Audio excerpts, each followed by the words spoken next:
The recital has ended. The little girl with the violin has taken her bow, and you're clapping. And everyone around you is clapping, and somewhere around the 8th second, a small cold question arrives in your chest. When does this stop? Not the concert, the clapping. We've all been inside this exact second, every one of us. At somebody's recital, somebody's retirement, somebody's toast. You glance left, still going. You glance right, also going, with feeling. Your hands are out in front of you like two employees you can no longer supervise. And you understand, suddenly, that you have no idea how you'll know when to bring them home.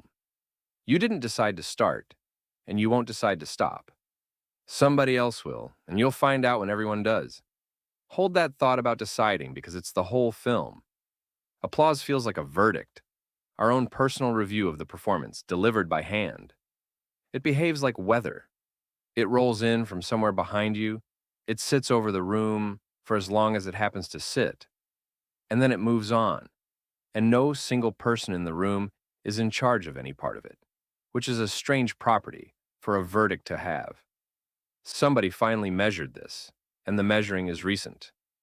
In 2013, researchers at Uppsala assembled audiences, 13 to 20 people at a time, sat them in front of short student talks, and filmed their hands for every session, from the first palm coming together to the last one going still. Not the stage, the hands. And the first finding is the one we all already know from the inside. We start clapping because we hear clapping, not because we saw the talk, and not even because we saw our neighbor's hands. The volume of the room reaches a level, and our hands join it, the way a cough moves through a waiting room. The researchers used the word contagion, and they meant it technically. Applause spreads through an audience like a disease, and we catch it through our ears. The second finding is better. It takes a few people to start an ovation, the paper found, but it takes just one or two pairs of hands going quiet to end one on behalf of the entire room. One pair of hands goes quiet, then a second pair, and the room's volume dips below some invisible line, and everyone's hands come home within a second or two of each other, all at once, like birds leaving a wire. And here's the line in the paper that should be framed on a wall somewhere. How long the clapping lasted had almost nothing to do with how good the talk was. Same talks, different audiences, wildly different ovations. The whole scoreboard coming apart the moment anyone checked it. The applause wasn't measuring the performance. The applause was measuring the audience. A room full of us, listening to each other's hands to find out what we ourselves think. Now, if applause is weather, then weather can be seeded. And this is the turn the film has been walking toward the whole time. And people have known this for a very long time, measured it, priced it, unionized it. This has a history, and the history is glorious.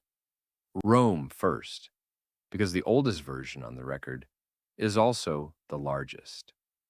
When the Emperor Nero performed, and Nero performed a great deal, the ovation didn't take its chances.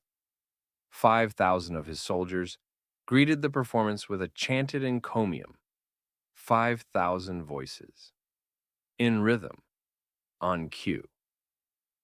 Nobody in that arena was checking their neighbor to decide whether it had been a good evening. The weather arrived pre-written. The emperor never got a bad review and never once heard an honest clap.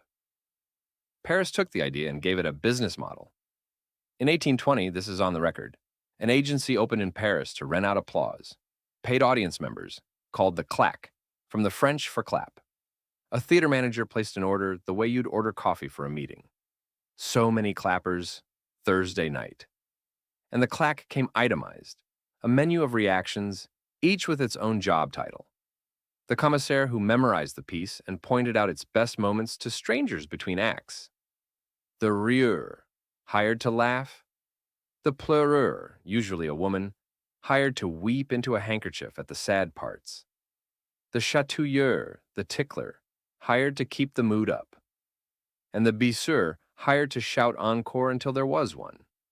Over it all stood a chef de claque, a conductor of approval, deciding when the storm should break. By 1830, this was simply how theater worked, an institution with an agency behind it, a payroll, regulars, and a going rate, as ordinary as ushers. And here's the objection we should be raising. How could this possibly work? An audience isn't stupid. Surely we'd hear the difference between real enthusiasm and a man being paid to weep. But go back to Uppsala. We start clapping because we hear clapping. The claque didn't have to fake an entire ovation. They only had to start one. And the room, honestly, sincerely, caught it. The hired hands seeded the cloud. The rain that followed was real. That's why it worked for a century. The claque understood the finding 190 years before it was published. So the clap, it turns out, was never really a review, which sounds like bad news. One more thing we do that isn't quite ours. But stay in the hall a moment longer because the ending is kinder than that. The recital is over. The room has run out of applause all at once the way it always does. And what did all that noise actually do? For 8 seconds, 100 strangers who will never meet again did exactly one thing together, in rhythm, with their whole bodies, about as sincerely as crowds ever do anything. The performance didn't need measuring.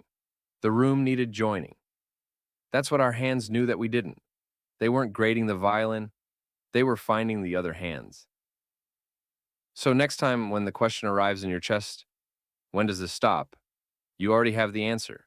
When the room decides. It was never your call. It was never anyone's, and that's the entire point of it. And it's why it feels every single time a little like weather and a little like belonging.